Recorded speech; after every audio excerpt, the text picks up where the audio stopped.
मनोजयमुदीरयेत् नष्ट प्रायेषु अभद्रेषु नित्यं भागवत सेवया भगवती उत्तम श्लोके भक्तिर्भवती नैष्ठिकी। परम धर्म जो भागवत धर्म कहलाता है उसके अनुशीलन रूप इस दिव्य कार्यक्रम में आप सभी का स्वागत है। हम परम धर्म का निरूपण करने वाला जो अन्यतम ग्रंथ है श्रीमद् भागवतम प्रमाण रूप, जिसमें मनुष्य मात्र के लिए, जीव मात्र के लिए ही कृष्ण प्रेम को ही परम पुरुषार्थ रूप में निरूपित किया गया है।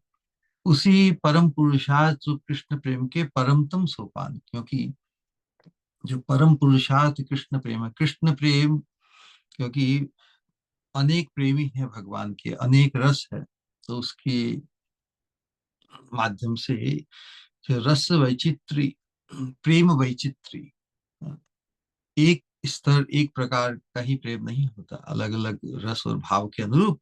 तो उस कृष्ण प्रेम के परमतम सोपान रूप राधा दास्यम में प्रतिष्ठित करने के मनोभिष्ट को लेकर भगवान श्री चैतन्य महाप्रभु का अवतरण हुआ इस वर्तमान कलयुग में। तो हम बहुत धन्य हैं, धन्य कलयुग, ये कलयुग धन्य है कि जिसमें चैतन्य महाप्रभु का आविर्भाव हुआ है। तो जो कृष्ण प्रेम का परम सोपान रूप जो राधा दास्यम है, उससे उससे परिचित कराने और उसके प्रति उस सौभाग्य के प्रति हमारा लोभ उत्पन्न करने के एकांतिक उद्देश्य प्रयोजन से ही ये वर्तमान अनुशीलन है। वर्तमान में हम श्री प्रबोधानंद सरस्वती प्रभुपाद के उस मंजरी भाव से ही प्रसूत अनुभूत उद्गार और उपदेश रूप जो ये अनुशीलन हम कर रहे हैं, ये सौभाग्य हम प्राप्त कर रहे हैं। इसमें सभी पहलुओं को, जो हमारा परमतम पोटेंशियल जीव मात्र के लिए जो पोटेंशियली जो हाईएस्ट सौभाग्य है, और उसकी प्राप्ति की संभावना, उसकी निश्चितता, उसकी गारंटी रूप जो कुछ भी आवश्यक है, क्योंकि योग्यता के विचार से तो हम कुछ नहीं, योग्यता विचार किछु नहीं पाई, हमारे पास कुछ नहीं है। तो फिर अयोग्यता का एहसास ही वो योग्यता है जो हमें दुर्लभ वस्तु, जो कृपा से ही संभव है। व्यक्ति अपने प्रयास से जो मुश्किल है उसे दुर्लभ करते हैं, लेकिन कृपा से तो दुर्लभ वस्तु भी सुलभ हो जाती है। तो ये हमारा जो मार्ग है, रागानुगा मार्ग, मंजरी भाव की उपासना में हम उस कृपा को आकृष्ट करने का हमारा प्रयास है। और कृपा हमें उनसे मांगनी है जो कृपा लब्ध है। कृपा लब्ध जो विचार है, अब जो कृपा को प्राप्त है, बहुत से हैं जो, सभी हमारे आचार्य शुद्ध भक्त पूर्व आचार्य सभी तो कृपा को प्राप्त है। साक्षात राधा रानी को भी हम पुकारते हैं, भगवान को भी पुकारते हैं, षड गोस्वामियों को, सभी को पुकारते हैं, फिर भी वो हमारे लिए परोक्ष है। अवश्य ही हमें उस पुकार में ही अद्भुत आनंद है, और ये हमारा पूरा विश्वास है कि हम जिनको पुकारते हैं वो सुनते हैं, नो डाउट अबाउट इट। फिर भी जिनके साथ हमारा प्रत्यक्ष संबंध है, उनको पुकारने से हम जो रेसिप्रोकेशन प्राप्त करते हैं, उसका आनंद कुछ विशेष ही है ना। तो इसलिए अल्टीमेटली हम जो पुकार जो करते हैं और जिसके प्रति पुकार हम व्यक्त करते हैं, उनके उनके साथ हमारा जो संबंध है, उनके साथ हमारा, उनके प्रति जो हमारा भाव है, तो वही इस जो रागानुगा भक्ति है, राग, क्योंकि रागानुगा कहने से ही तात्पर्य है कि जो सहज उस राग को प्राप्त है वो तो भगवान के पार्षद है। तो भगवान के पार्षदों का और विशेष रूप से मंजरी भाव की उपासना में जो मंजरियां हैं उनके अनुगत्य में हमारी ये साधना है। इसलिए जिनके अनुगत्य में है उनके प्रति यदि हमारा भाव भगवत पार्षद के रूप में हो, क्योंकि अन्यत्र हम भगवान के पार्षद जो निकुंज लीला में या जो भगवान के धाम में विराजमान है उनसे हम उनसे हम कैसे व्यवहार, उनसे कैसे मिले। इसीलिए जिनके अनुगत्य में हम ये साधना करते हैं उनके प्रति भगवत पार्षद बुद्धि ही इस भागवत धर्म की सिद्धि या मंजरी भाव की उपासना की सिद्धि का रहस्य है। कितना अद्भुत निरूपण हम श्रवण करते आ रहे हैं। वास्तव में ये सौभाग्य इतना अनूठा है। इस अनूठे सौभाग्य के लिए हम कितने तैयार हैं, ये सेल्फ एनालिसिस बहुत आवश्यक है। एक एक बुद्धिस्ट फिलोसॉफी के अंतर्गत एक विचार आता है। विचार, क्योंकि वहां पर भी त्याग की भावना बड़ी प्रबल है, न्योछावर की भावना। क्योंकि जिस प्रकार हम सुनते हैं ना वेदों की युक्ति में के उठ जाग मुसाफिर भोर भयो, अब रेन कहाँ, अब रात कहाँ, जो सोवत है, जो सोवत है सो खोवत है, जो जागत है सो पावत है। ये हम सब ने सुना है। जो सोवत है सो खोवत है, एक जो दृष्टिकोण है कि इसमें यदि हम जागृत नहीं होते तो हमारे सामने से वस्तु चली जाती है ना? हम बस सोए ही रह जाते हैं। तो यहाँ पर पारमार्थिक दृष्टिकोण को लेकर जो विचार वहां पर व्यक्त किया, वहां पे एक विचार है कि जो खोता है, जो खोता है सो ही पाता है। जैसे वैदिक विचार है कि जो सोवत है सो खोवत है, जो सोता रहता है वो खो जाता है। वहां पे एक विचार है, और वो विचार भी बड़ा समीचीन। और हमारी इस मंजरी भाव की उपासना उस परमतम सौभाग्य को उपलब्ध करने के लिए हमारी कितनी तैयारी होनी चाहिए, इसको व्यक्त करता है कि जो जो खोता है वो ही पाता है। यहाँ तात्पर्य ये है कि जो क्या खोना है हमें, खोने के लिए वही जो हम जिसे हम धारण किए हुए हैं, इतना भरा हुआ है अनवांटेड, अनवांटेड वेटेज, इतना अनर्थग्रस्त, इतने अनंत जन्मों के विचित्र विपरीत संस्कारों का बोझ, उनको यदि खाली नहीं किया जाए, जिन्हें हम खोना नहीं चाहते, अनंत जन्मों के अभ्यास वश संस्कारों से हमें जो वासनाएं प्राप्त होती है उसे हम उस उनको ही पुष्ट करना चाहते हैं इस वर्तमान जीवन में। ये सही बात है ना? तो खाली खाली हुए बिना हमारा सिस्टम जितना एब्जॉर्ब कर सकता है वो, लेकिन वो पूरा भरा हुआ है। तो जो रियल वस्तु, जिस विषय वस्तु की हम चर्चा कर रहे हैं उसे धारण करने के लिए, उसे अंतर में उसे ग्रहण करने के लिए अपने सिस्टम को खाली करना पड़ेगा ना, उसको खोना होगा। तो जो खोता है वही पाता है, मतलब जो खाली हुए बिना।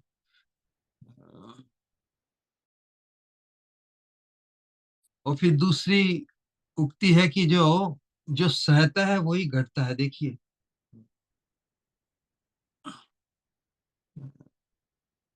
सहता है, सहन क्या करना है? बहुत सी चीजें हैं जो हमें प्रभावित करती है बद्ध दशा में, बद्ध अवस्था में। हमारी जो सहनशीलता है बहुत सी वस्तु से समय स्थान स्थिति के अनुसार प्रभावित होती है ना। और फिर तीसरी बात बताई कि जो जान जाता है कि वह कुछ नहीं जानता, वही सबसे बड़ा ज्ञानी है। कैसी कैसी बात है। तो ये जो सौभाग्य राधा रानी के कैंकर्य की प्राप्ति, ये कितना अनूठा और कितना अद्भुत है, इसकी हमें कल्पना नहीं है। हम विचार व्यक्त करते हैं,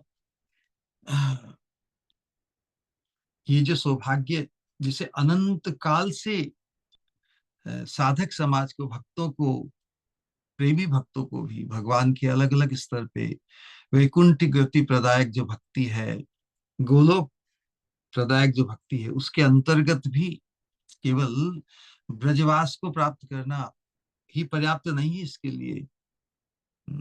इसके लिए एक अलग सा ही भाव, किंकरी भाव, राधा स्नेहाधिका, राधा रानी के प्रति विशेष प्रीति, अधिक प्रीति, ये जो कॉन्सेप्ट, और विशेष रूप से अ, मंजरियों का राधा रानी के प्रति के चरणों की सेवा के प्रति जो अनुराग है,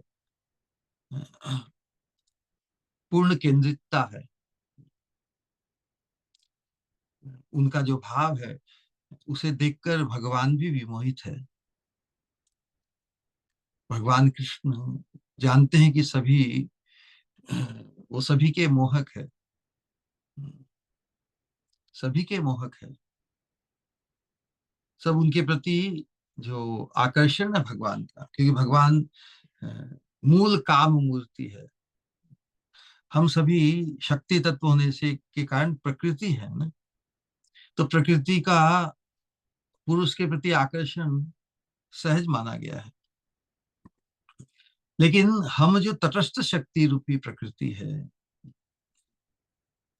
उसका जो मूल पुरुष है, उनके प्रति जो आकर्षण या जो व्यवहार है, वो नायिका रूप से नहीं है। बस इस चीज को समझना होगा। हम स्वरूपतः नायिका नहीं, हम सेविका हैं। और यही इस मंजरी भाव की उपासना की सिद्धि का आधार है।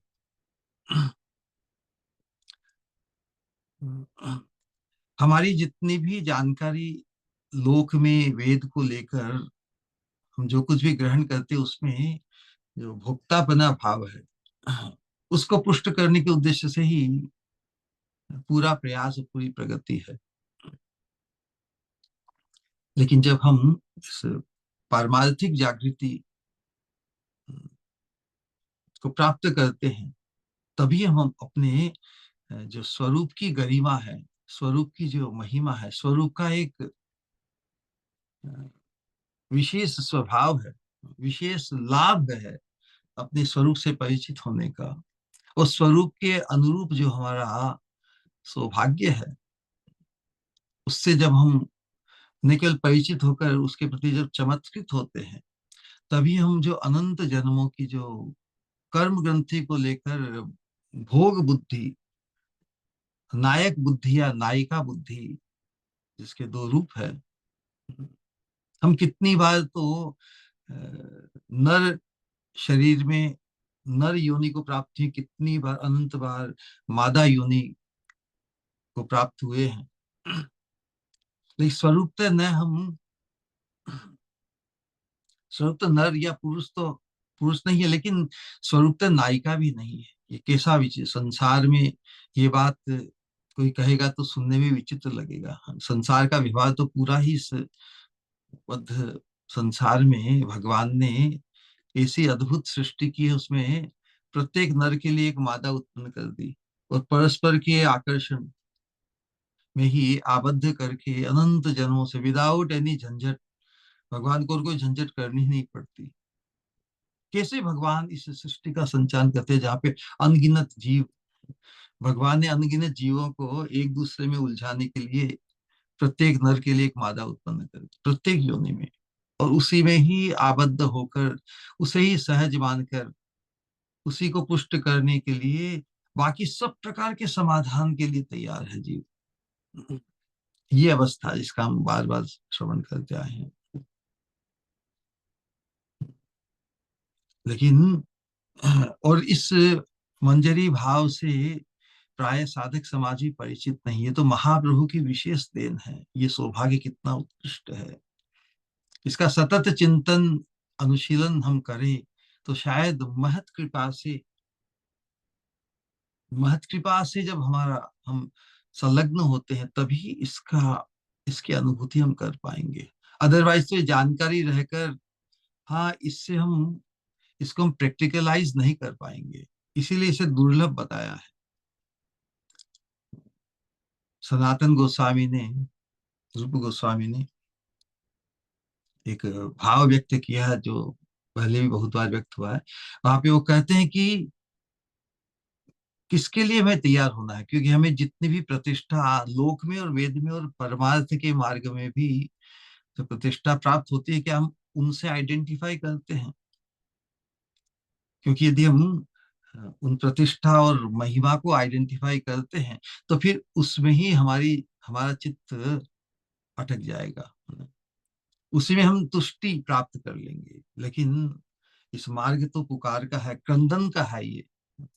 जब तक हम राधा रानी के कंकेत की साक्षात प्राप्ति नहीं कर लेते तब तक हमें सभी उपलब्धियां भी हमारे लिए गौण है, नगण्य है, त्याज्य है। जहाँ पे वो कहते हैं कि न प्रेमा श्रवणादि भक्तिरपि माम योगोऽथवा वैष्णवो ज्ञानम वा शुभ कर्म वा कियदहो सज्जातिरप्यस्ति वा हीनार्थाधिक साधके त्वयि तथापि अच्छेद्य मूला सती हे गोपी जन वल्लभ व्यथयति हा हा मदासैव माम। बता रहे हैं कितनी तैयारी, क्या क्या खोने के लिए, क्या क्या डिसऑन करने के लिए हमें तैयार होना चाहिए। किस हद तक उनकी तैयारी है, ऐसी तैयारी कि न प्रेमा श्रवणादि भक्ति रपीमाम, मुझ में आपके प्रति प्रेम नहीं है। जो लोग कहते हैं कि मैं बहुत बड़ा प्रेमी हूँ, और लेकिन उस प्रेम को लेकर क्या करूं कि जिससे आपके दर्शन से तो वंचित हूं, है ना? तो हम किस चीज को लक्ष्य कर रहे हैं, हमारी आकांक्षा किस चीज को पाने के लिए है? उस गंतव्य को, उस अभीष्ट वस्तु को प्राप्त किए बिना यदि हमें ये प्रलोभन दिए जाते हैं, इन प्रलोभनों में हम फंस सकते हैं ना। तो जो इन प्रलोभनों से प्रभावित नहीं होता कि मैं बहुत बड़ा प्रेमी कहलाऊं, बहुत बड़ा साधक कहलाऊं, न प्रेमा श्रवणादि भक्ति रपि मारे, उनके जैसा श्रवण कीर्तन और बहुत बड़े हैं जी, देखो ऐसे साधक है 64 माला जाप करते हैं, 128 माला करते हैं इत्यादि। ये प्रतिष्ठा जबरदस्त है। कोई तो जाने में कितना बड़ा साधक हो, और जब लोग तो जानते हैं तो लोग प्रशंसा भी करते हैं भले। योगोथवा वैष्णवा, मेरा जैसा योगी नहीं, मेरी जैसी वैष्णवता, सदाचार इत्यादि सब कुछ मुझ में है, ऐसा अ, सहज ही मान सकता है ना व्यक्ति। क्योंकि प्रभावित होना हमारा स्वभाव है, जिनका करेंगे संग उसका लगेगा रंग। तो हम किस किस को डिसोन करके, जो वास्तविक वस्तु है, परम वस्तु है, राधा रानी के दर्शन और उनके चरणारविंद की सेवा की प्राप्ति, उसकी उसके प्रति हमारा उत्कट लोभ। लोभ तो एक ही वस्तु का हो सकता है ना, उत्कट। तो जब जिस वस्तु को चाहिए, जिस वस्तु का लोभ जागृत हो गया है, उसकी प्राप्ति के लिए हम बाकी सब कुछ लेट गो करने के लिए हम तैयार है कि नहीं? योगोथवा वैष्णव ज्ञानम वा शुभ कर्म वा कियद हो, ज्ञानी होने की प्रतिष्ठा, शुभ कर्म करने वाला, बड़ा दानी, ज्ञानी, ध्यानी, मानी, सम्मानी, सब कुछ। ज्ञानम वा शुभ कर्म वा कियद हो, सज्जातिरपि अस्ति वा, श्रेष्ठ जाति में जन्म, जन्म ऐश्वर्य श्रुति श्री फिर, इनके साथ आइडेंटिफिकेशन, तो वहीं पे हमें तृप्त कर देगा, तुष्ट करेगा। हमारा गुमान किस चीज को लेकर, जिसके साथ हम आइडेंटिफाई करते हैं उसी का गुमान रहता है ना। हम्म। हीनार्थाधिक साधके त्वयि तथापि अच्छेद्य मूला सती। संसार की जो वासनाएं हैं उसकी जो ग्रंथि, हीनार्था, हीन, हीनार्था मतलब जो त्याज्य है, हीन है, उस लाभ की, उस लाभ को पाने के लिए, मतलब ये जो असत वासना, ये हीनार्थ है। हीनार्थाधिक साधके त्वयि तथापि। हे प्रभु, हे राधा रानी, हे रूप गोस्वामी, ये जो सब पार्षद हैं हमारे आचार्य सभी, उनसे यही मांगना है कि मैं तो अभी भी इस संसार की वासनाओं की, गर्त संसार की वासनाओं, संसार के अर्थ को जो हीन है, उसे पाने की जो ग्रंथि है वो बहुत डीप रूटेड है। तो हीनार्थाधिक साधके, ये आपका एक गुण है कि आप जो अपने आप को हीन मानता है उस पर विशेष कृपा करते हैं, मतलब उस पर अवश्य कृपा करते हैं। विशेष कृपा करने का तात्पर्य ही है, जैसे कृपा हम सब पर है भगवान की, जिस पर साक्षात कृपा कॉन्क्रीटली व्यक्त होती है, इसका मतलब भगवान उस पर साक्षात कृपा करते हैं जो अपने आप को हीन मानता है। हीनार्थाधिक साधके त्वयि तथापि अच्छेद्य मूला सती। अच्छेद्य है ये जो हीन वासनाएं हैं, इसकी ग्रंथि बड़ी अच्छेद्य है, लेकिन आप जो पतित मानता है स्वयं को, उस पर अधिक कृपा करते, हीनार्थाधिक साधके। इसलिए आप अवश्य ही, मैं अपने आप को, तो हीन कैसे व्यक्ति अपने आप को प्रूव करेगा कि मैं हीन हूँ? इन चीजों को डिसोन करके, कि मुझ में ना प्रेम है, ना मुझ में ये है, ना मुझ में ये है, ना मैं मुझे ये है, मैं तो बड़ा पतित हूँ। इसलिए आपकी विशेष कृपा का पात्र हूँ। आप हीनार्थाधिक हैं, जब अपने आप को दीनहीन माने उस पर विशेष कृपा करते हैं, अवश्य कृपा करते हैं, तो आपकी कृपा की निश्चितता का मैं भी पात्र हूँ। हे गोपी जन वल्लभ व्यथयते, हा हा मदा सैव माम। मैंने अपने आप को दीनहीन अ, स्थापित किया है, इन सब चीजों को लेट गो करके, डिसओन करके, जिनको डिसओन करना ही बड़ा मुश्किल है एक साधक के लिए। लेकिन जब हम जिस सौभाग्य को प्रकाशित, उजागर किया महाप्रभु ने, उसके प्रति यदि एक कणा भी हमारे चित्त को स्पर्श करेगा, तो संसार, इस परमार्थ के मार्ग पर भी आज तक हमने जो जो उपलब्ध किया है उससे हम वास्ता नहीं रखना चाहिए, क्योंकि वो बाधा रूप में हमारे आवेश को बाधित करेगा, राधा रानी के कैंकर्य की प्राप्ति में बाधित करेगा। उससे उसको हम सुकून मानेंगे, हाँ चलो हमने भी इतना किया, इतना किया है, ये है। नहीं नहीं नहीं, हम- ये सब साधन उपयुक्त, ये सब प्रतिष्ठाएं, ये सब उपलब्धियां अनुकूल नहीं है हमारे आवेश को पुष्ट करने के लिए। इन सबको लेट गो करके भी यदि हमें राधा रानी के दर्शन प्राप्त हो, we should be more than ready. लेकिन क्या हम राधा रानी के दर्शन के लिए इतने व्यग्र हैं, ये प्रश्न होता है। तो जो एकांतिक निष्ठा यहाँ पर प्रभुदानंद सरस्वती व्यक्त कर रहे हैं, तो वो यही है कि यदि राधा रानी के दर्शन नहीं प्राप्त होते, रघुनाथ दास गोस्वामी कहते हैं कि आशा भय एकांतिक आशा आपके दर्शनों को पाने की, आपकी बनने के लिए एकांतिक आशा को धारण किए जी रही हूँ। बाकी जितने भी है उसकी तो ध्यान ही नहीं। लोग कितना मान दे रहे हैं, सम्मान दे रहे हैं, और क्या हो रहा है, लेकिन मैं तो वंचित हूँ। इतनी प्रतिष्ठा यदि व्यक्ति को प्राप्त हो जाए, जिस वातावरण में हम रहते हैं, प्रशंसा प्रतिष्ठा सब कुछ प्राप्त होती है ना, तो उनके प्रति भी हमारा चित्त मग्न होकर आनंद आह्लाद पाता होगा ना। ये सहज होता है कि नहीं, कि बद्ध बद्ध दशा में यही स्थिति होती है और वहीं पर हम रुक जाते हैं।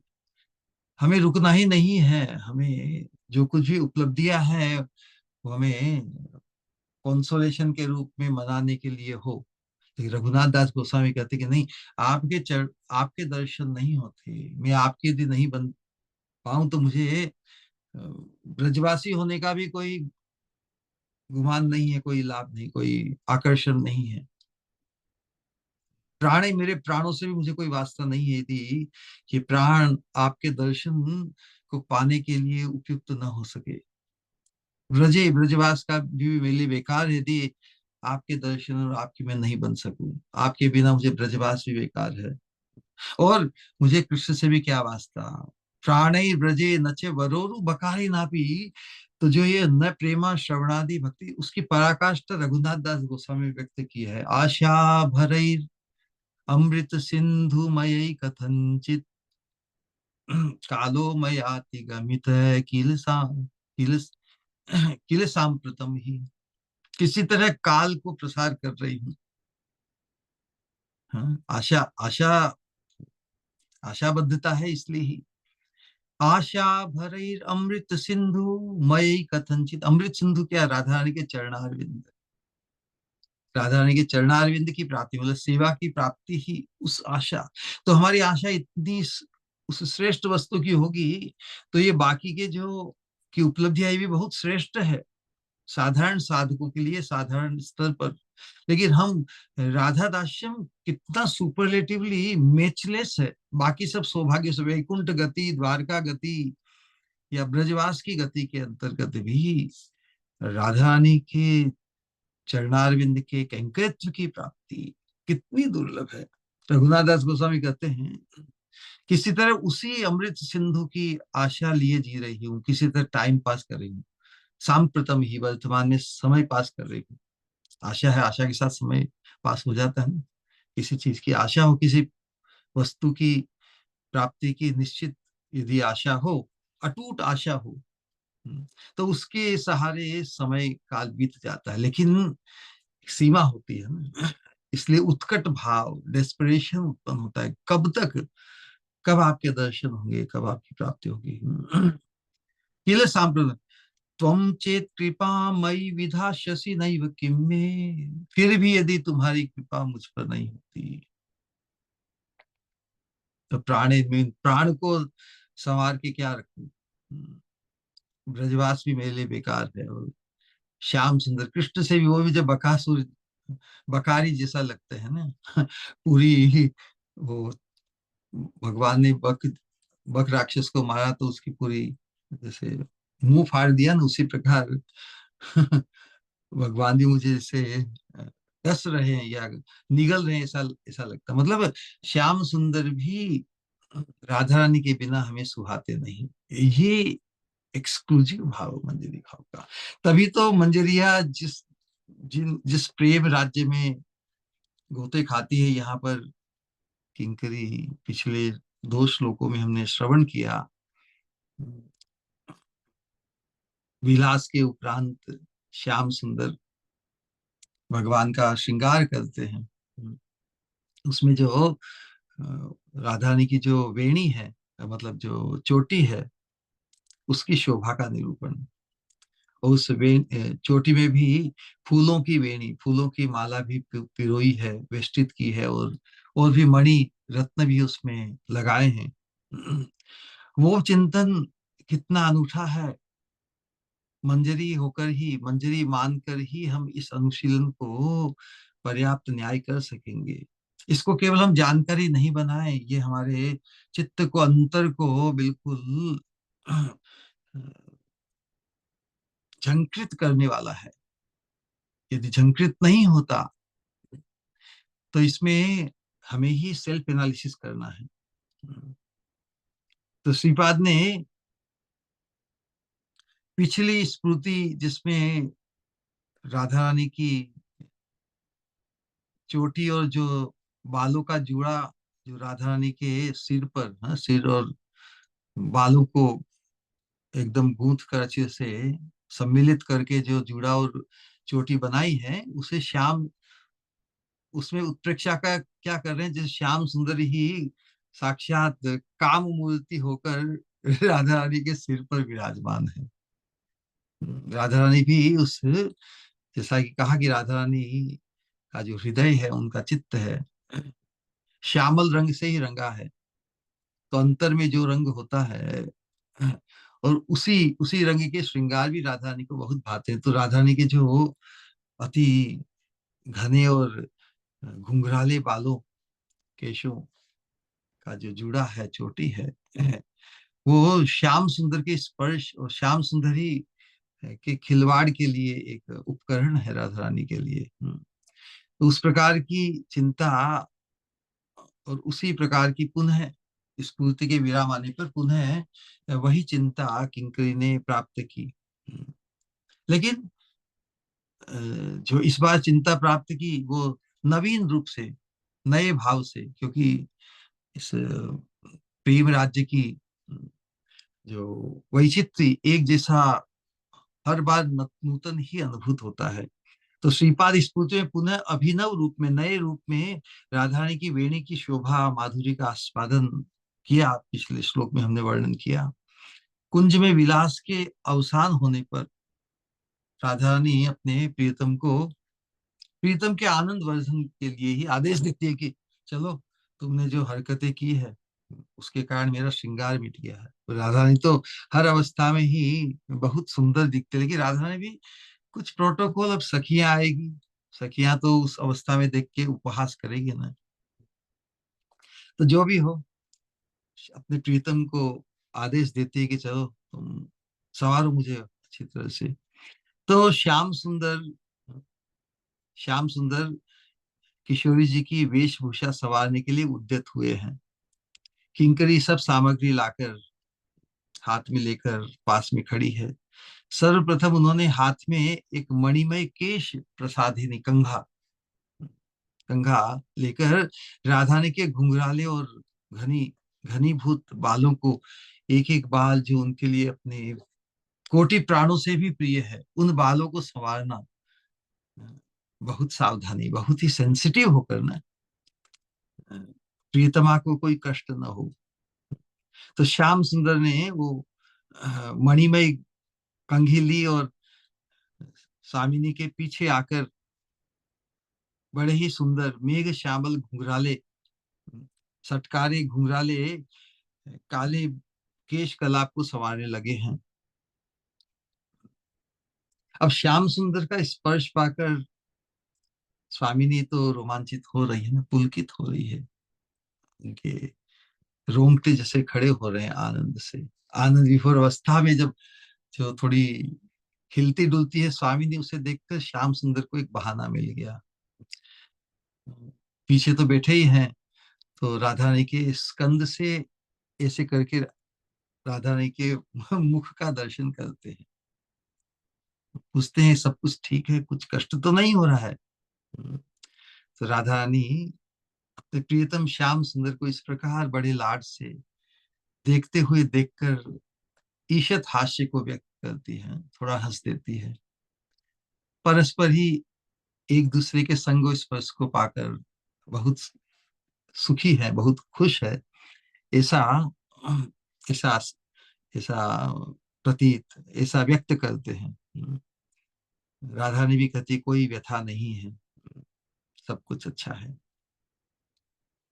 तो स्वामी जब मुस्कुरा देती है और श्याम सुंदर राधा रानी के केशों का अच्छा जो श्रृंगार, केश कलाप करने पूरा करते हैं, और मल्लिका फूलों की जो माला है उसको भी चोटी में गूंथते हैं। और फिर वेणी के सिरे पर, मतलब अंत भाग में, पीछे के भाग में क्या किया, मणियों से माणिक्यों का मनोरम गुच्छा लटका दिया है। तो वो सरस्वती साक्षात ये दर्शन कर रही किस प्रकार परस्पर, मतलब श्याम सुंदर सेवा करते हुए, राधा रानी सेवा ग्रहण करते हुए बड़ा ही सुख अनुभव कर रहे हैं। वेणी गूथन की परिपाटी का दर्शन कर रही है साक्षात किंकरी। उस विशाल परिशोभित वेणी को श्री माधव क्या कर रहे हैं? माधव अपने हाथ में धारण कर रहे हैं ना। मतलब श्याम सुंदर को भी वो वेणी कितनी प्रिय है, श्रृंगार उन्होंने किया है उसको धारण करते हुए। जो श्याम सुंदर खुशी को व्यक्त कर रहे हैं, जैसे एकम्प्लिशमेंट, मिशन एकम्प्लिश ना। और श्याम सुंदर का आनंद देखकर किंकरी भी बहुत आनंद, क्योंकि श्याम सुंदर के आनंद में ही हमारी स्वामिनी का अभीष्ट सिद्धि है। इसलिए जब जब श्याम सुंदर के आनंद को देखकर किंकरी आनंद विभोर हो उठी है, उसी अवस्था में स्फूर्ति में विराम आता है। तो साधक आवेश में श्रीपाद उस वेणी शोभा के दर्शन प्राप्त करने की प्रार्थना की थी पिछले श्लोक में। धम्मिलम ते हरि कर धृतम, भगवान ने हाथ में जो ली है, जो चोटी का अंतिम भाग, अ, मणियों से मणियों से जटित, हरिकृत धृतम कर ही पश्चामी राधे, कब मैं उसका दर्शन पुनः प्राप्त करूंगी, स्फूर्ति में विराम होने पर उसी। तो वही कंटिन्यूएशन, राधा रानी की जो रूप सज्जा, जो श्रृंगार है, उसी की स्फूर्ति है ना। तो वो तो जब स्फूर्ति में विराम आने पर जब पुनः पुकार करते हैं, तो उसी कंटिन्यूएशन में सेवा प्रकाशित हो जाती है। और उसमें आज क्या, जो स्फूर्ति में क्या अनुभव किया, क्या दर्शन किया, और उसको आज के श्लोक में व्यक्त करते हैं। श्लोक संख्या 250। विचित्राभिर्भंगी विततिभिरहो चेतसी परम, चमत्कारम यच्छैल ललित मणि मुक्ता दिलसित है, रसावेशाद्वैत है, स्मर मधुर वृत्ताखिल महो, अद्भुतस्ते अद्भुतस्ते अद्भुतस्ते सीमंते, नव कनक पट्टो विजयते। बालों का श्रृंगार तो हो गया, अब ललाट पर है। श्रृंगार के बाद में भी बालों पर और भी कुछ वस्तुएं श्रृंगार रूप में रखनी होती है ना, लगाई जाती है, उसी का आज दिग्दर्शन है। तो करे कि विचित्रा भीर भंगी वितति भीरहो चेतसी परम, चमत्कारम यच्छैल ललित मणिमुक्ता दिलसित है। तो यहाँ पर किस चमत्कार का अनुभव कर रही किंकरी? कहे कि तुम्हारे सीमंत मांग में, सीमंत जो मांग होती है ना, जैसे महिलाओं के बालों को दो भाग में जो विभाजित किया जाता है, जिसके जिसके माध्यम से दो भाग में विभाजित हो जाता है ना, ललाट या सिर, बालों के बीच में। तो यहाँ पर तो बीच में कौन सा श्रृंगार लगाया जाता है? रमणी जब सजती है तो सीमंतों के बीच में, जैसे राजस्थान में प्रथा है ना, वो बोर, या जो एक सोने की, सोने की क्या कहते हैं, सोने का ही लटकाना, इसको क्या कहते हैं, स्वर्ण ललाटी का ना। जिस प्रकार मांग में सिंदूर, उसी प्रकार उस सिंदूर के ऊपर ही स्वर्ण ललाटी का या बोर होता है ना, वो स्वर्ण का, वो लगाया जाता है। तो आज श्याम सुंदर ने स्वामिनी के ऊपर वही स्वर्ण ललाटी का धारण कराई है। उसे देखकर किंकरी क्या अनुभव कर रही है? उसका अद्भुत दिग्दर्शन। हम भी इस चिंता को किंकरी के दृष्टिकोण से, हमें कुछ भी अपनी अलग से कल्पना नहीं करनी है। महाप्रभु के मनोभीष्ट को पूर्ण करने हेतु उनके पार्षदों ने सब कुछ हमारे लिए छोड़ दिया है, सब कुछ हमारे लिए। उसका बार बार अनुशीलन करने से ही हमें हमारा जो अल्टीमेट सौभाग्य, जिस सौभाग्य को उजागर महाप्रभु करने आए हैं, उससे परिचित कराने आए हैं, उससे हम परिचित होकर उसके प्रति चमत्कृत, फिर हमारे जीवन में और कोई आकांक्षा शेष रह ही नहीं सकेगी। हम राधा रानी की अपने आप को किंकरी अंतर में मानते हुए, उसी अभिमान को पुष्ट करते हुए, राधा रानी के कंकेत की साक्षात प्राप्ति ही एकमात्र हमारी लालसा, व्यग्रता, उत्कंठा गोल रह जाएगा। फिर हमारे जीवन में किसी भी अन्य वस्तु के प्रति प्रलोभन रहेगा ही नहीं।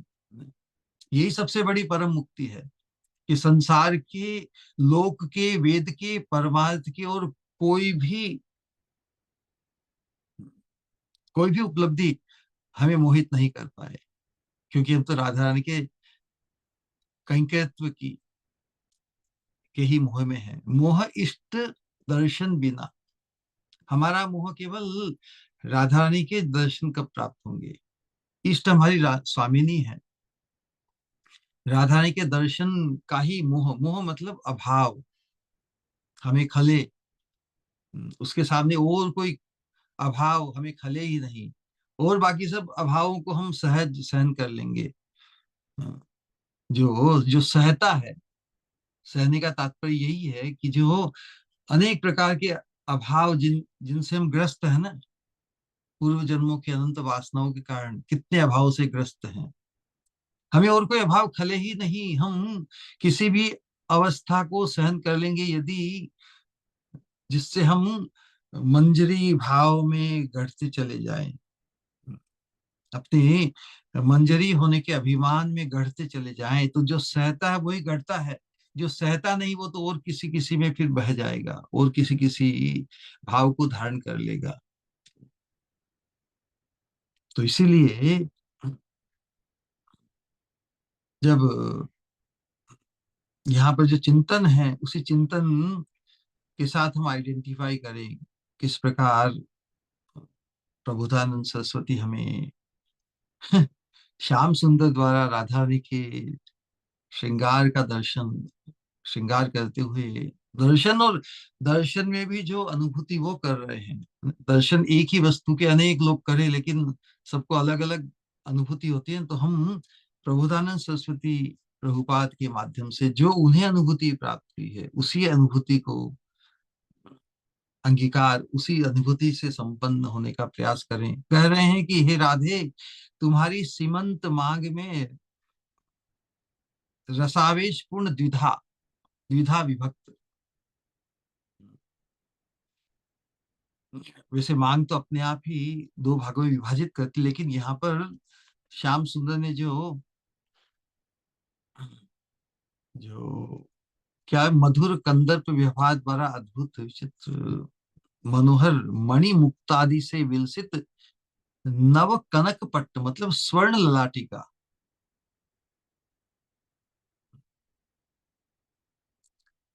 जो वहां पे लगाया है, रखा है, मनोहर मणि मुक्तादि से विलसित नव कनक पट्ट स्वर्ण ललाटिका सर्वोत्कर्ष के साथ विराजमान है, सर्वोत्कर्ष के साथ विराजमान है। अब ये अब हम किंकरी जो अनुभव कर रहे हैं, जिस रूप में उस स्वर्ण अ, ललाटिका राधा रानी के बीच में, जहाँ सिंदूर होता है वहां पर जो स्वर्ण ललाटिका, वो सर्व उत्कर्ष के साथ विराजमान हो रही है। अद्भुत, क्या देख रही, जिस प्रकार मधुर कंदर्प व्यवहार द्वारा श्याम सुंदर परम नायक है, परमा नायिका राधा रानी का जो श्रृंगार करेंगे, उसमें तो कंदर्प आवेश तो है ही ना, क्योंकि ये तो भगवान का जो स्वरूप है, वही उज्जवल रस है। उज्जवल रस में कंदर्प का आवेश तो आएगा ही। एवरीथिंग इज लाइक, क्या कहें, लौकिक भाषा में वो अश्लील शब्द प्रतीत होते हैं, लेकिन एक दूसरे को रोमांचित करने वाले हैं, एक दूसरे को उत्तेजित, एक दूसरे को। तो उसी प्रकार राधा रानी भगवान के द्वारा अपने ललाट पर जो स्वर्ण लटिका धारण करती है, श्याम सिंधु से धारण कराते हैं उसे, वो सर्वोत्कर्ष को प्राप्त ऐसा अनुभव कर रही है। तो कब ये घटित हुआ कि राधा रानी की जो चोटी रचना तो समाप्त हो गई, फिर नागरराज ने उनके आगे आकर श्रीमती की सीमंत या मांग में एक स्वर्ण ललाटिका लटका दी, पहनाई। तो किंकरी उस ललाटिका की शोभा वर्णन करती हुई कहती है, वह स्वर्ण ललाटिका मानो रसावेश से, रस के आवेश से पूर्ण, दो भागों में विभक्त हो गई है। अथवा तो कहने का तात्पर्य है कि उसके बीच में आने से ललाट ही, वास्तव में ललाट ही दो भागों में, एक राइट एक लाइट हो गए हैं। तो जिस प्रकार अ, मांग या जो बालों में जो बीच का भाग जिसमें मांग भरते हैं, सिंदूर, वो भी दो भागों में विभाजित कर देता है ना बालों को, लेकिन यहाँ पर उसके ऊपर जो ललाट पर जो स्वर्ण लटिका या जो बोर धारण कराया है, उससे क्या देख रही है कि वह स्वर्ण ललाटिका मानो रसावेश से पूर्ण दो भागों में विभक्त है। अर्थात सीमंत में ललाटिका की अपूर्व शोभा देखकर लगता है जैसे उसने रसावेश से भरकर सीमंत को द्विधा विभक्त कर दिया है। सीमंत को, अब सीमंत तो खुद ही मतलब बालों को दो भागों में विभाजित कर देता है। यहाँ पर जो उत्प्रेक्षा की गई है कि जो सीमंत काम करता है ना, अब उसके ऊपर स्वर्ण ललाटिका आ गई है, तो वो उसी ने ही उसका कार्य या उसी के भाव को व्यक्त कर दिया है। जैसे उसने रसावेश से भरकर सीमंत को द्विधा विभक्त कर दिया है। तो यहाँ सीमंत गुण, सीमंत का गुण क्या है, वो सिर को दो भागों में विभाजित करता ही है ना। तो यहाँ सीमंत का ये गुण है, वो ललाटिका में उपचारित हुआ है, ललाटिका में व्यक्त हुआ, ऐसा किंकरी देख रही है, ऐसा सोच रही है। अ, उसे और समझाने के लिए उदाहरण दिया कि जैसे कवि ने, कविगण उषा की, उषा काल की जो शोभा का वर्णन करते हुए जब उषा का प्रभाव व्यक्त होता है सुबह, तब निशा का प्रभाव तो समाप्त हो जाता है। तो निशा में भी जो प्रभाव को प्राप्त है उसका प्रभाव समाप्त हो जाए, तो एक प्रकार से तो जो निशा काल में, रात्रि काल में जो आनंद अनुभव करते हैं, उनका आनंद तो निरानंद में समाप्त हो जाता है ना।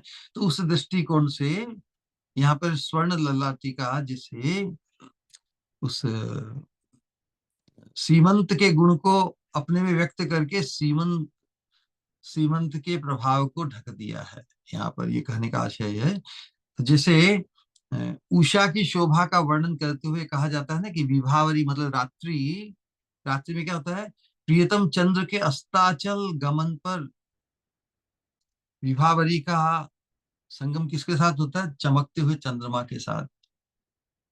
तो विभावरी जब उषा काल व्यक्त होता है तो विभाव रात्रि दुख को प्रकट करती है कि अरे अब चंद्रमा से मेरा संगम नहीं हो पाएगा, क्योंकि विदुरेति दिवा विरूपताम, दिवस में तो जो चंद्रमा है अपनी शोभा को, उज्जवलता को खो देता है ना। तो उसे उषा काल को देखकर जो निशा है विभावरी, वो अपना विरह में जैसे रोदन कर रही है। उस रोदन को व्यक्त किस प्रकार किया है?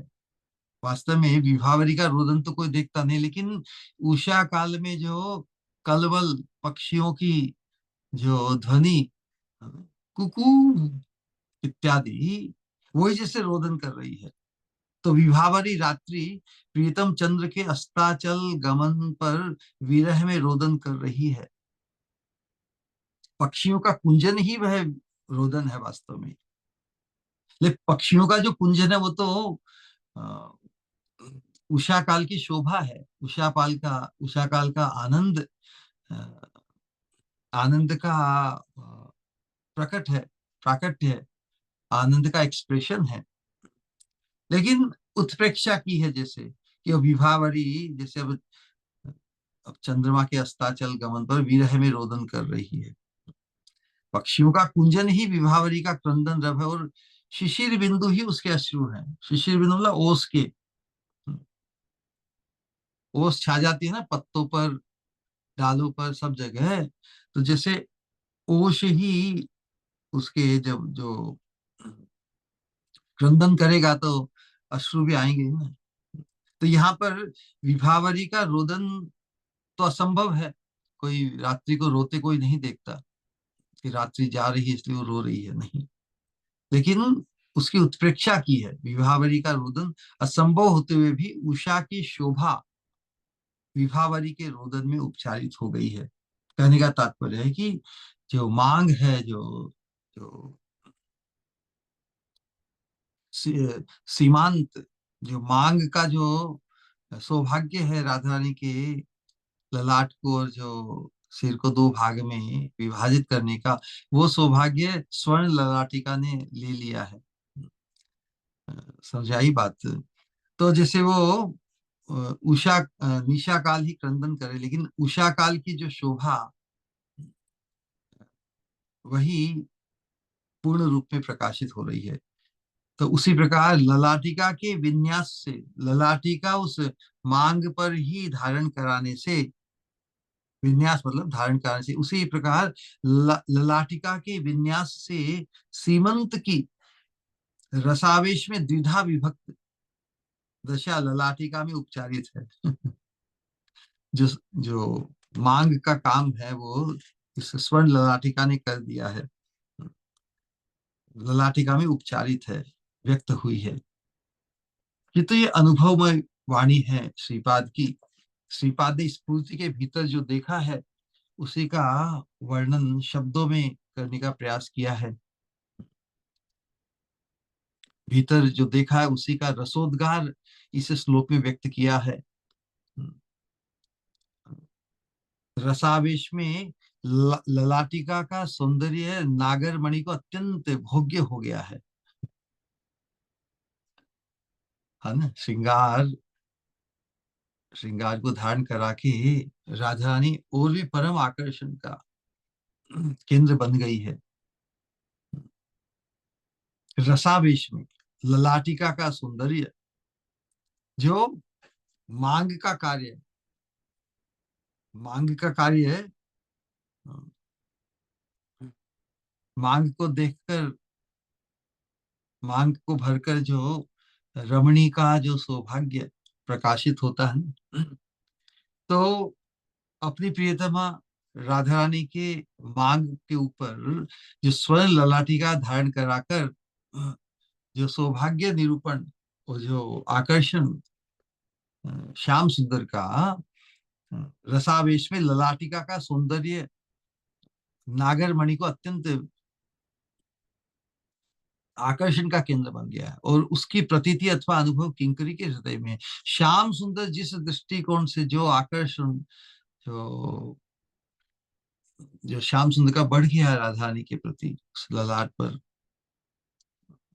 स्वर्ण, स्वर्ण ललाटिका धारण करने से श्याम के, श्याम जिस भाव को व्यक्त कर रहे हैं अपने चेहरे पर, उसे किंकरी देख रही है ना। राधा रानी तो नहीं देख पा रही है कि राधा रानी तो आगे है श्याम सुंदर के पीछे, लेकिन किंकरी सब कुछ देख रही है। तो उसकी प्रतीति अथवा अनुभव किंकरी के हृदय में है। श्रीमती की यह ललाटिका मधुर कंदर्प व्यवहार द्वारा अद्भुत हो रही है। श्याम सुंदर द्वारा अपने हाथों से श्याम सुंदर द्वारा अपने हाथों से ललाटी का विन्यास करते हुए, रखते हुए, धारण कराते हुए, करते समय किंकरी ने इसका यथेष्ट परिचय प्राप्त किया है। श्याम का आवेश देखकर स्वामिनी के मुख पर मृदु मंद हंसी बिखर गई। लगता है जैसे श्रीमुख चंद्र से अमृत धारा झर रही है। श्याम का आवेश देखकर स्वामिनी के मुख पर मृदु मंद हंसी बिखर गई है। लगता है जैसे श्री मुखचंद्र से अमृत धारा झर रही है। लुब्ध नायक श्याम सुंदर अधर चषक राधा रानी के मुखार बिंद से जो अ, मृदु स्मित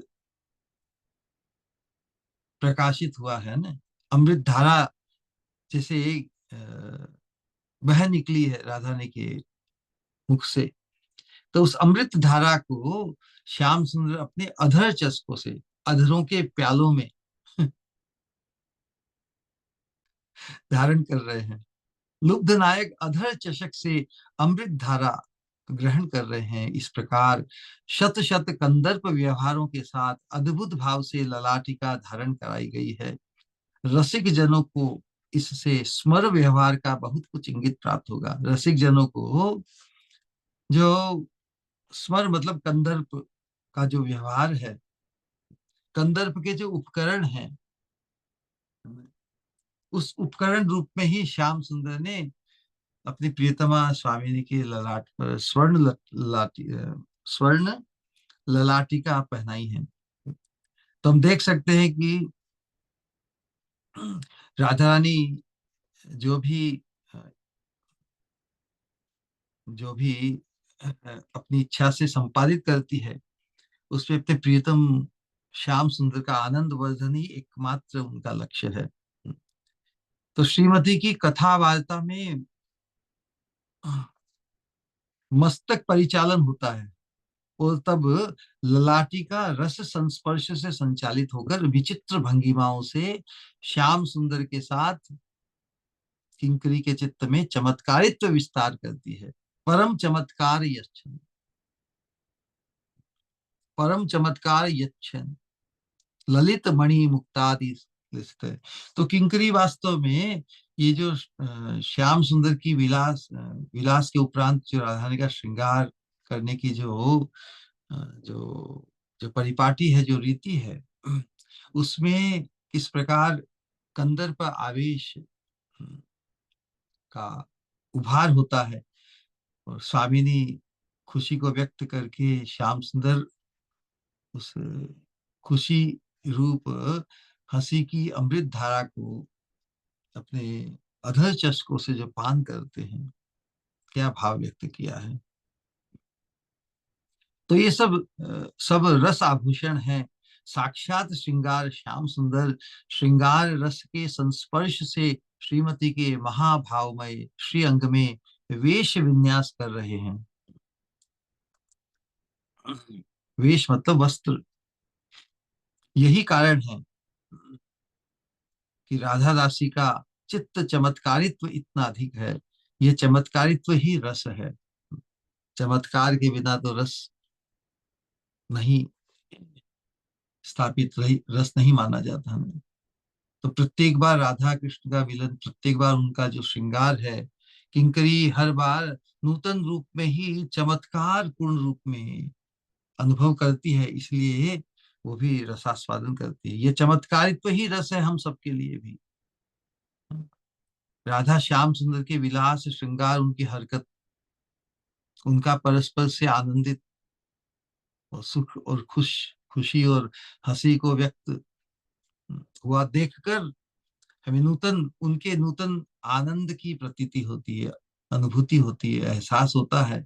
और वही हमारे लिए रस चमत्कारकारी है, वही हमारे लिए चमत्कारित्व रस है, जो आस्वादन का सार या प्राण है। तो हम भी इस रसमय लीला और रसमय चमत्कार पूर्ण राधा कृष्ण के नित्य विलास के अंतर्गत किंकरी होकर, किंकरी बनकर, राधा के अंतरंग बनकर वो जिस चमत्कार को अनुभव करते हैं, उनके चमत्कार को अनुभव करते हुए हम भी उस रस चमत्कार को अनुभव करें।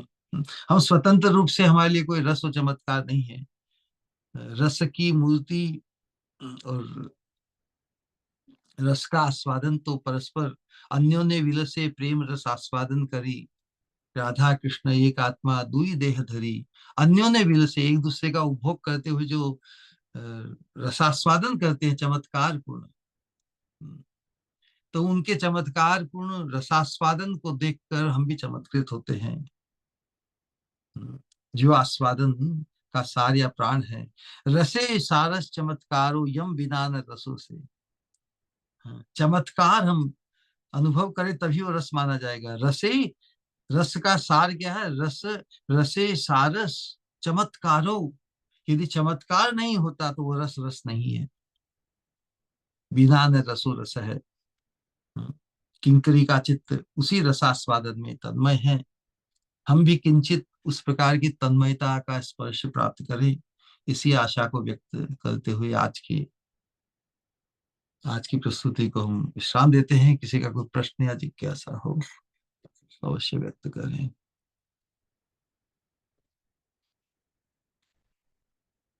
हरे कृष्णा।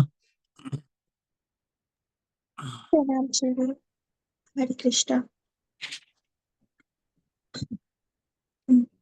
बहुत ही अद्भुत।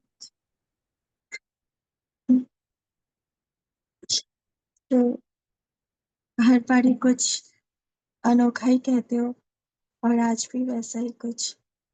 किसी का कोई सवाल या कुछ कहना है तो प्लीज।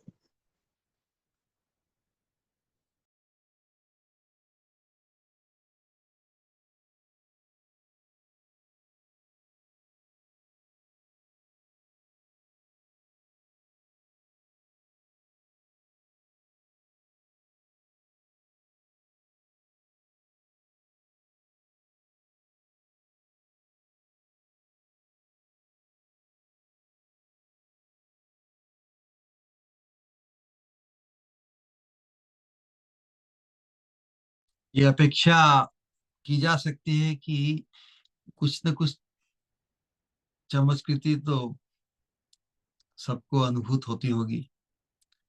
तो जो जो चीज हमें चमत्कृत करे, उस प्रतीति को भी हम व्यक्त कर सकते हैं, और उसके अनुरूप कोई प्रश्न या जिज्ञासा या कुतूहल हो उसे भी व्यक्त कर सकते हैं। राइट।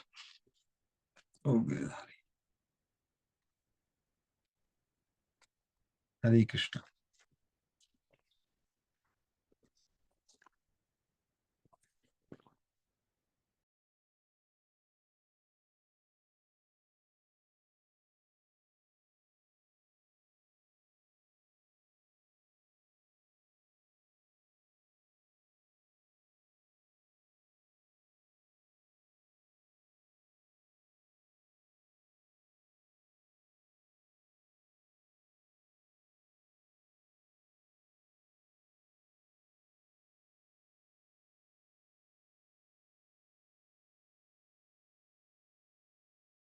All right then.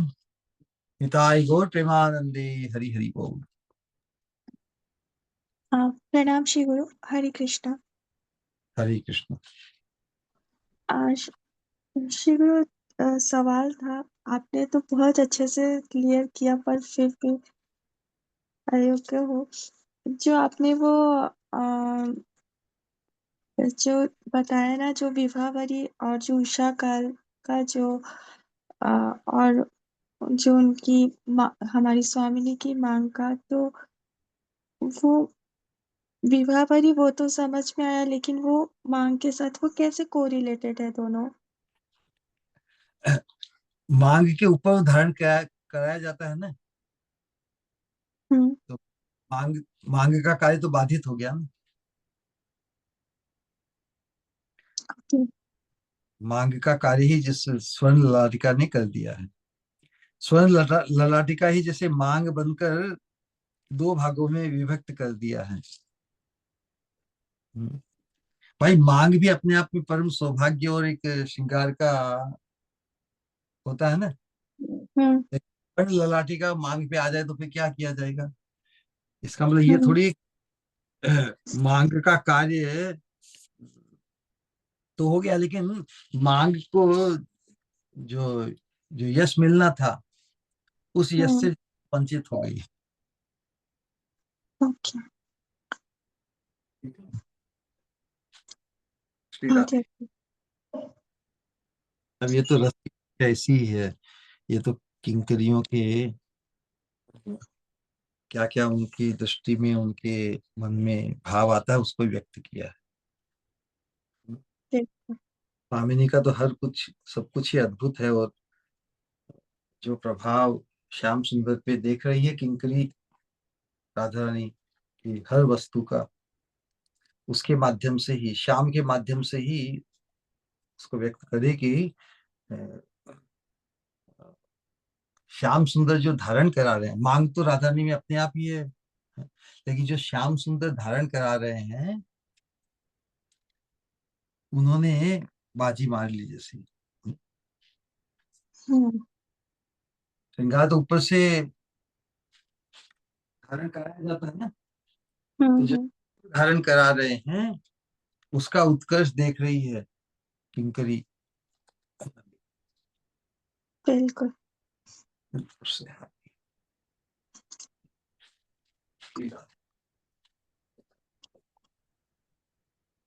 कितना अद्भुत और कितना गहरा, अगर देखो तो इसका एहसास है।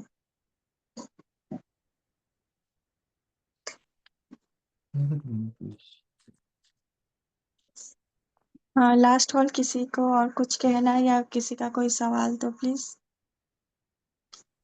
हरे कृष्ण। प्रणाम श्री गुरु। हरे कृष्ण, वेलकम।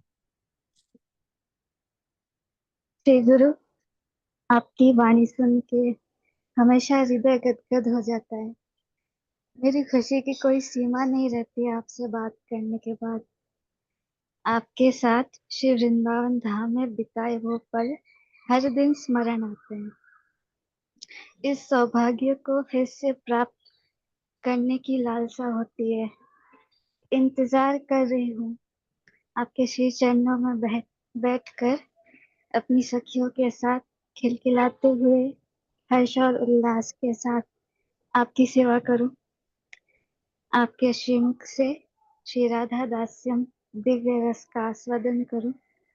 बहुत ही अयोग्य हूँ इस मंजरी भाव को समझने के लिए। मेरी मति बहुत ढीठ है। ज्यादा से ज्यादा आपका और सखियों का संग मिले, बस यही एक इच्छा हर दिन हृदय में आती है। आपसे दूरी कड़वी लगती है श्री गुरु, लेकिन आपने कहा है कि आप हमेशा मेरे साथ हो। इसी भाव से अपने हृदय को प्रसन्न रखती हूँ। बस आप कृपा करो।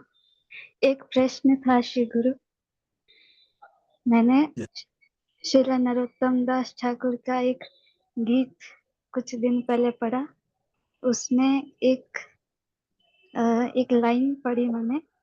श्री रूप मंजरी तबे दोहा वाक्य सुनी, मंजू लाली दिलो मोरे एई दासियानी। यहाँ पे मंजू लाली कौन है? मंजूलाली नरोत्तम दास ठाकुर जो चंपकलता मंजरी है ना, उनके गुरु का नाम है, गुरु मंजरी का नाम है। लोकनाथ गोस्वामी है ना, हाँ, लोकनाथ गोस्वामी का मंजरी रूप नाम है। तो मेरे लिए आप हुए मंजू लाली। अब जो जिसके लिए है वो तो है ना। हाँ तो ये गोस्वामीगण ये अपने भाव को व्यक्त करते हैं और हमें भी उसी भाव को प्राप्त करने की स्पृहा जगाते हैं। हम्म, है ना। जी श्री गुरु।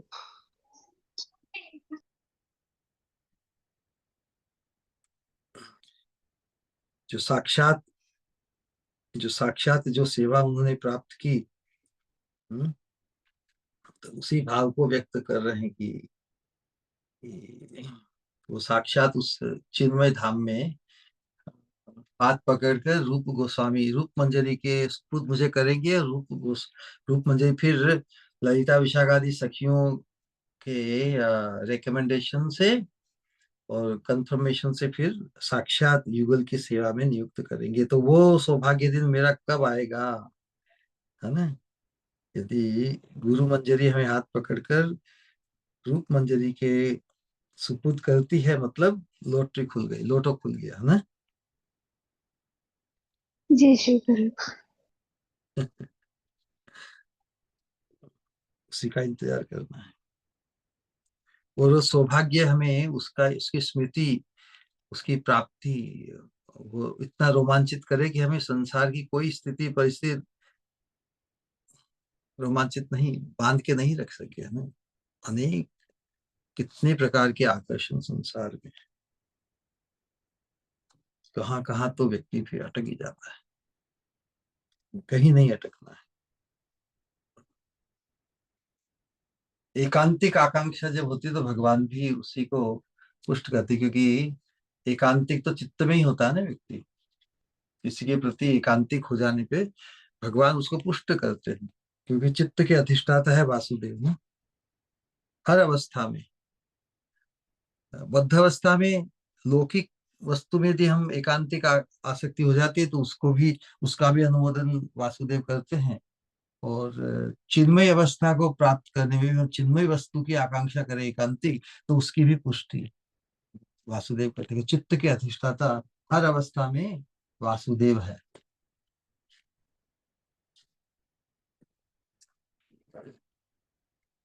ठीक है, नाइस क्वेश्चन। जी श्री गुरु, बहुत बहुत धन्यवाद। हरे कृष्ण, प्रणाम। शांति में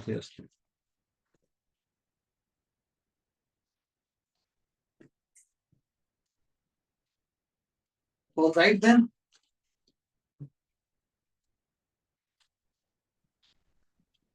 प्रणाम श्री गुरु। हरे कृष्ण। हरे कृष्ण।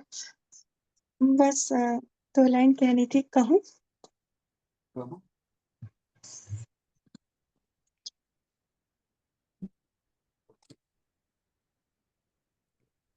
इतना अद्भुत, इतना अनुपम, हर वो एहसास जो बिखेरते हो आप,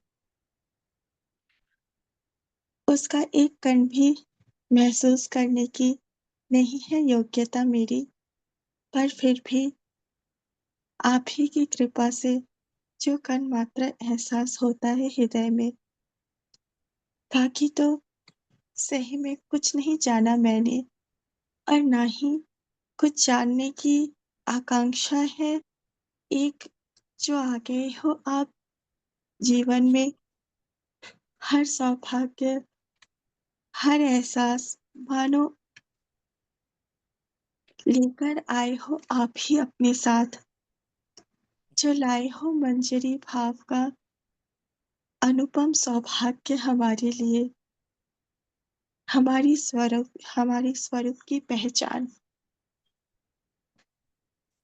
निशा बिल्कुल विभावरी तो रोदन करती है जब चंद्रमा से उसका विच्छेद होता है, पर मानो मैं तो उस उस सूर्य का, उस सुबह का आह्वान करती हूँ, जे जाने कितनी कितनी 84 लाख निशाचर निशा के बाद इस सुबह का आगमन हुआ आपके आने से, जिसमें हमारी स्वामिनी की चरणों का एहसास है शामिल, उनके चरणों की सेवा के लिए लोलुपता है शामिल। हाँ, नहीं है वो लोलुपता, नहीं है वो लोभ इतना अभी हृदय में, पर है ये विश्वास कि हो साथ आप तो जागृत ये हो ही जाएगा। यूं तो वही वही चरणों का एहसास पाया है मैंने अपने ही श्री गुरु के चरणों पे।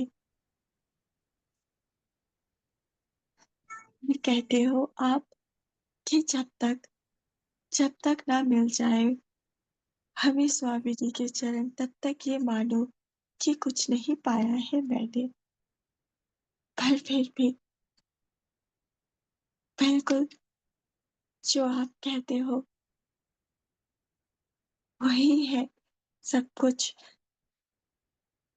पर हृदय तो हर पल आकांक्षा ये करता है कि जो मेरे सम्मुख आए हैं, लेकर स्वामिनी का एहसास, उन चरणों की सेवा करूं। मैं निश्चिंत नहीं है सही मायनों में कोई भी योग्यता मेरी, ना है कोई शास्त्र का ज्ञान, ना है कोई साधना मेरी। हूँ इतनी अयोग्य, पर फिर भी क्या स्वीकार आपने अपने चरण कमल में। यही है मेरा यही है मेरा सबसे बड़ा सौभाग्य। पर इसी सौभाग्य को हमेशा रखना अपना हाथ यूं ही मेरे सर पर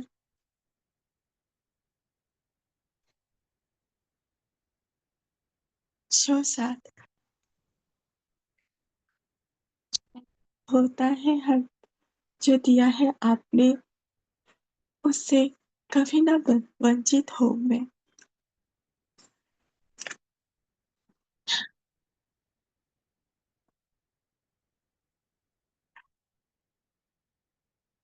इतना अद्भुत जो कहा आपने, हर एक बात आज कितना खूबसूरत है। किंकरियों का ये एहसास कि मानो की मांग जो जो है अपने आप में ही इतनी अद्भुत, पर जब उसमें आ जाता है स्वर्ण वाटिका, तो जैसे और भी अद्भुत हो जाता है। हर एहसास स्वामिनी का होता है अद्भुत, पर वो अद्भुतता की एहसास हृदय में तभी अनुभव होता है जब आपके कमल मुख से उसे श्रवण करती हो। तब मानो वो छवि आंखों के सामने, हाँ, है अभी वो छवि कुछ धुंधली सी, पर फिर भी जब कहते हो आप, वो एहसास मानो बिल्कुल स्पष्ट रहता है।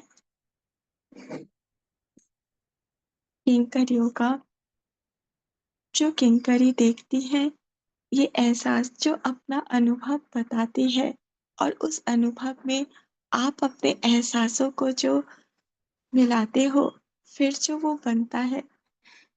जैसे कहते हैं ना हम कि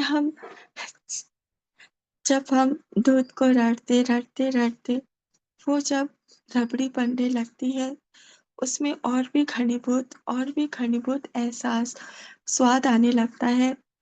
मानो जब आप कहते हो, तो वो जो हर एक शास्त्र का शब्द है, जो स्वामिनी की जो हर अद्भुतता है, मानो वो और भी ज़्यादा हर शब्द के साथ, हर बात के साथ, हर शेयरिंग के साथ और भी ज़्यादा गहरा, और भी ज़्यादा घनीभूत होते जाता है।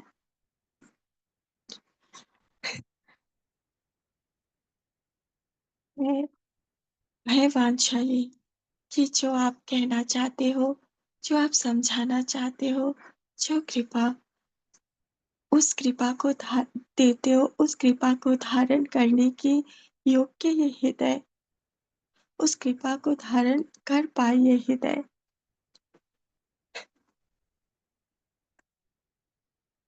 मेरे पास शब्द इज नेवर एवर सफिशिएंट, पर फिर भी हर एक बात के लिए आपका कोटि कोटि धन्यवाद श्री गुरु।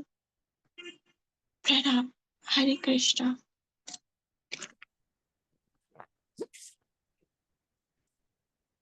हम सब 3 बार हरे कृष्णा महामंत्र का उच्चारण करेंगे, हमारे प्रिय श्री गुरु के सम्मान में, प्रियता और पूज्यता के भाव के साथ। हरे कृष्णा हरे कृष्णा कृष्ण कृष्ण कृष्णा कृष्णा हरे हरे हरे राम राम राम हरे हरे हरे कृष्णा कृष्ण कृष्ण हरे हरे हरे राम राम हरे कृष्ण कृष्ण हरे हरे राम हरे राम हरे हरे हरे कृष्ण कृष्ण हरे हरे हरे राम राम हरे हरे। हृदय से कहेंगे हमारे प्रिय श्री गुरु परम पूज्य भक्ति स्वरूप गोविंद महाराज जी की जय। जय कृष्णा नमामि प्रणाम। निताय गौर भक्तविंद की जय। निताय गौर प्रेमानंदे हरि हरि बोल। हरि हरि बोल। हरे तो कृष्णा प्रणाम श्री गुरु। हरे कृष्णा प्रणाम श्री गुरु। हरे कृष्णा प्रणाम हरे श्री कृष्णा प्रणाम प्रणाम श्री श्री गुरु। गुरु।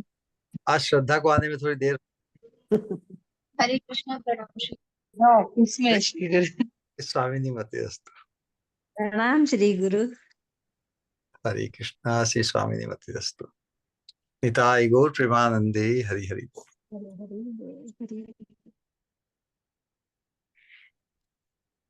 Very nice, welcome. Hare Krishna Hare Krishna प्रणाम श्री गुरु। हरे कृष्णा।